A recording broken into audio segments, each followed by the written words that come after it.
They didn't attack you loudly. They didn't announce it. They didn't come with weapons in their hands. They came with silence, with omission, with erasure. They stopped saying your name, stopped acknowledging your presence, stopped giving you credit for the things you built, carried, survived. They thought if they ignored you long enough, you would disappear. They were wrong. They tried to erase you by pretending you never mattered, by rewriting the story and removing you from the chapters where you bled the most. They took what you gave, then acted like it appeared out of nowhere. They enjoyed the results, but denied the source. It hurt, because being erased hurts more than being hated. Hatred at least admits you existed. They wanted you to feel small, invisible, replaceable. They wanted you questioning yourself in empty rooms at night, wondering if you imagined your own impact. They wanted doubt to do the killing for them, but what they didn't realize is that pressure doesn't erase power, it activates it. You went quiet, not because you were defeated, but because you were watching. You noticed how quickly they moved on. Once they thought you were gone, how easily they smiled, standing on foundations you laid, how comfortably they wore confidence, built on your sacrifices. And something inside you changed, not anger, clarity. You realized they didn't erase you because you were weak. They erased you because you were dangerous, because your presence reminded them of truths they didn't want exposed, because your strength highlighted their shortcuts, because your integrity made their manipulation visible. So they tried to delete you from the narrative. It doesn't disappear, it waits. They thought silence would starve you. They didn't know silence is where monsters are forged. While they were busy celebrating your absence, you were rebuilding yourself in the shadows, stronger, sharper, unrecognizable. You stopped explaining, stopped seeking acknowledgement, stopped asking to be seen.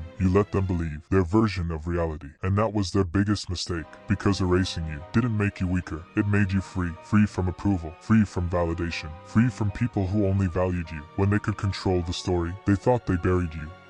They didn't realize they planted you. Something dangerous happens when someone who is erased stops needing to be remembered. They stop performing. They stop pleasing. They stop shrinking. They become inevitable. You stop trying to prove your worth to people committed to misunderstanding you. You see, they expected you to fade, to break, to beg for recognition. Instead, you disappeared, only long enough to become something they could no longer ignore. Your growth became loud. Your absence became noticeable. Your silence became intimidating. They felt it. They felt it when your name started surfacing again without their permission. They felt it when people asked questions they couldn't answer. They felt it when the success they claimed as theirs started pointing back to you. They felt it when the rooms they once controlled began whispering your influence, and fear crept in. Because erasing someone only works when that person stays broken. You didn't. You evolved. You became the version of yourself that no longer fits inside their rewritten story. The narrative is cracking. This is where it backfires, because when people try to erase you and fail, they expose themselves. They reveal insecurity. They reveal guilt. They reveal fear. And fear always leaks. They can pretend you never existed, but they can't undo the impact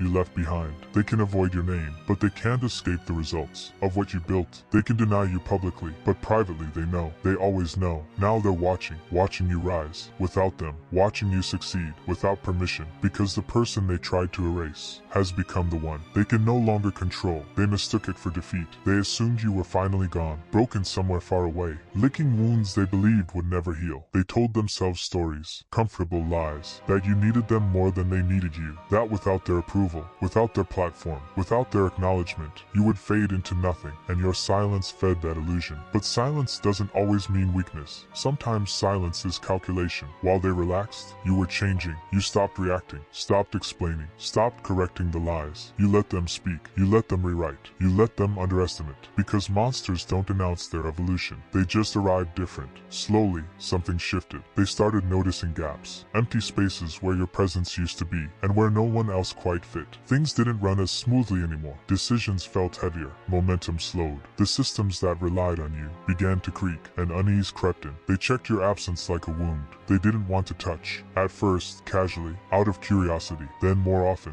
out of concern, then obsessively, out of fear. Because silence that lasts too long is never empty. It's growing teeth. They realized something unsettling. You weren't trying to come back. You weren't asking for re-entry. You weren't knocking on doors they closed. You built new ones, and that terrified them. Fear Fear doesn't arrive screaming, it arrives whispering. It whispers questions they don't want to answer. What if we misjudge them? What if erasing them made them stronger? What if they don't need us anymore? Fear grows when control disappears. And control was slipping. They started hearing their name again. Not from you, from others. People asking. Every question felt like a crack in the wall. They built around your absence. They tried to maintain the silence. Tried to drown it out with noise, with distractions, with louder versions of themselves. But silence doesn't compete. It waits. And waiting is a monster's favorite weapon. They notice you're calm. No bitterness online. No desperate explanations. No public breakdowns. That scared them more than anger ever could. Because anger is predictable. Silence with direction is lethal. They began projecting, calling you cold, calling you distant, calling you changed. As if change was an insult. As if surviving required permission. They didn't realize. They were confessing their fear out loud. They needed you to stay small, to feel large. They needed you dependent, to feel powerful, quiet, but still waiting. You weren't waiting. You were becoming. The monster they tried to erase was no longer begging to be seen. It was sharpening itself in the dark, and deep down, they felt it. That pressure in the chest, that tightness when your name surfaced, that instinct telling them, this isn't over. Silence had stopped being comfortable. It had turned into a warning, a reminder, a countdown, because when someone you tried to erase stops caring whether you remember them, what comes next is never gentle, not because you threatened them, but because you didn't. And monsters who don't need attention are the ones no one can stop. They thought if they ignored you long enough, you would dissolve, fade into a footnote, become a name people used to mention before moving on. But erasure doesn't work on monsters, it refines them. Your return didn't come with noise, no announcements, no dramatic entrances, no explanations wrapped in apologies. That was the first mistake they made, expecting you to come back the way you left.